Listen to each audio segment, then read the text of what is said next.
நம்பிக்கையும் தைரியமும் அமையப் பெற்றவர்களாக நாம் திகழ வேண்டும்.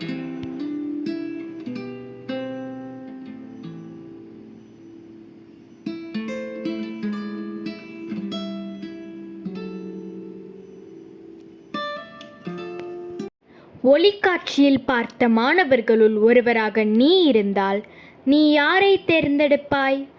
ஏன்? ஒளிக்காட்சியில் பார்த்த மாணவர்களுள் ஒருவராக நான் இருந்தால் ஆசிரியர் கேள்வி கேட்ட மறுகணமே தன்னம்பிக்கையுடன் பதில் கூற எழுந்து சென்ற மாணவராகத்தான் இருக்க விரும்புகிறேன். ஏன் என்றால் தயக்கமின்றி எனது கருத்துக்களை திறம்பட வெளிக்கொணருவதற்கு முதலில் நான் என் வகுப்பு மாணவர்களுக்கு முன் இயல்பாக பேசும் திறமையை பெற வேண்டும். அதனால் எனக்கு கிடைக்கும் இது போன்ற வாய்ப்புகளை ஒரு பொழுதும் நழுவ விட மாட்டேன். இத்தகு சிறு சிறு வாய்ப்புகள்தான் எனக்கான எதிர்கால முன்னேற்றத்திற்கான முதல் படிநிலையாக அமையும் என நான் நினைக்கிறேன். பள்ளி சார்ந்த தலைமை பொறுப்பிற்கான பண்புகளாக நீ கருதுவனவற்றை பற்றி கூறு. பள்ளி சார்ந்த விழுமியங்கள், பண்புகள், படிப்பு சார்ந்த நடவடிக்கைகள் இவைகளை அடிப்படையாக கொண்டு தலைமை பொறுப்பானது மாணவர்களுக்கு வழங்கப்படுகிறது. இத்தகைய பண்புகளை சிறந்த முறையில் பெற்றவர்களே பள்ளி சார்ந்த தலைமை பொறுப்பிற்கான நபராக தேர்ந்தெடுக்கப்படுவர். இவர்கள் தங்களுக்கு கொடுக்கப்படும் பொறுப்பினை உணர்ந்து செயல்படுவர். மாணவர்களிடையே ஏற்படும் இடர்பாடுகளை களைவதற்கு வலுவான தீர்மானங்களை திட்டமிட்டு அதனை செவ்வனே செய்வதற்கு முயற்சிகளை மேற்கொள்ளுதல் என்பது தலையாய ஒரு பொறுப்பாகும். ஆசிரியர்களுக்கும் மாணவர்களுக்கும் இடையே ஒரு முக்கிய இணைப்பு பாலமாக இருக்கும் பண்பை பெற்றிருப்பர் சொந்த விருப்பு வெறுப்புகளுக்கு இடம் கொடுக்காது நடுநிலையில் இருந்து மாணவர்களை வழிநடத்தும் உயரிய பண்பை பெற்றவர்களாக இருக்க வேண்டும். நேர்மறையான சிந்தனையில் மாணவர்களை கொண்டு செல்லும் பண்பு என்பது இயல்பாகவே அமையப் பெற்றவராக இருக்க வேண்டும். பொறுமை மற்றும் புத்திசாலித்தனத்தோடு எந்த ஒரு செயலையும் திட்டமிட்டு நேர நிர்வாகத்தோடு செயல்படுத்தல் வேண்டும். பள்ளி நடவடிக்கைகளின் போதும் பல்வேறு நிகழ்ச்சிகளிலும் மாணவர்களை ஒருங்கிணைத்து அவர்களை வழிநடத்தும் பண்பானது மேலோங்கி இருக்க வேண்டிய பண்புகளில் ஒன்றாகும். சக மாணவர்களால் ஏதேனும் கேலி கிண்டலுக்கு ஆளாகாமல் மாணவர்களை நட்பு பாதையை நோக்கி கொண்டு செல்பவர்களாக இருக்க வேண்டும்.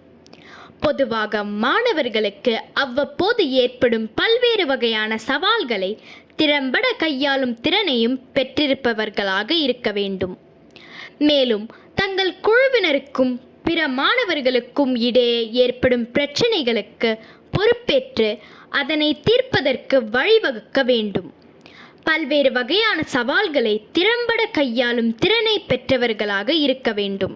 சக குழு மாணவர்களின் கருத்துக்களுக்கு இடம் கொடுத்தல் மற்றும் சக மாணவர்களையும் சமமாக பாவித்தல் போன்ற மனநிலை அமைய பெற்றவர்களாக இருக்க வேண்டும். இத்தகைய பொறுப்புகளையே நான் தலைமைத்துவத்திற்கான பண்புகளாக கருதுகிறேன். தலைமைத்துவ பண்பை உன் பள்ளி எவ்வாறு ஊக்குவிக்கிறது? எங்கள் பள்ளி தலைமைத்துவ பண்பை ஊக்குவிக்கும் முறையில் மாணவர்களுக்கான பல்வேறு வகையான திறன்களை ஆராய்ந்து அதற்கு ஏற்றவாறு உரிய மாணவர்களை தேர்ந்தெடுக்கும் பொறுப்பை சக மாணவர்களிடமே கொடுத்து முறைப்படி சிறந்த மாணவர்களை தேர்ந்தெடுப்பர். இவற்றில் 4 வகைகள் உண்டு. இத்தகைய தேர்ந்தெடுப்பானது பல்வேறு வகைகளில் நடைபெறும். முதலில் வகுப்பறை சார்ந்த மாணவ கண்காணிப்பாளர்கள், அதாவது கிளாஸ் மானிட்டர்ஸ். இரண்டாவது மாணவர்கள் சார்ந்த ஆலோசகர்கள், அதாவது ஸ்டூடெண்ட் கவுன்சிலர்ஸ். மூன்றாவது தோழமை சார்ந்த மாணவ ஆதரவாளர்கள், அதாவது பியர் சப்போர்ட்டர்ஸ். நான்காவது இணைப்பாட நடவடிக்கை சார்ந்த மாணவ தலைவர்கள், அதாவது சிசிஏ லீடர்ஸ் என 4 பிரிவுகளின் அடிப்படையில் சிறந்த மாணவர்களை தேர்ந்தெடுத்து அவர்களுக்கான உரிய பணிகளையும் சிறப்புடன் செயல்படுத்தி வருகிறது. இத்தகைய முறைகளில் எங்கள் பள்ளியானது பல்வேறு வகைகளில் தலைமைத்துவ பண்பை பெற்றுள்ள மாணவர்களை உருவாக்கி வருகிறது. தலைமைத்துவம் சார்ந்த பள்ளி நடவடிக்கைகள் மாணவர்களுக்கு எந்தெந்த வகைகளில் பயனளிக்கின்றன?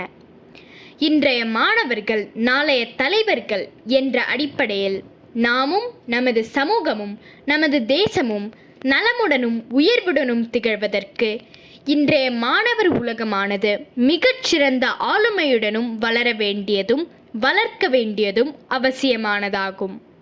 தலைமைத்துவம் சார்ந்த பள்ளி நடவடிக்கைகள் மூலம் மாணவர்கள் தங்களுக்குள் இருக்கும் திறன்களை கண்டறிந்து அதனை வெளிக்கொணரும் வகையான சிறந்த வாய்ப்பை பெறுகின்றனர்.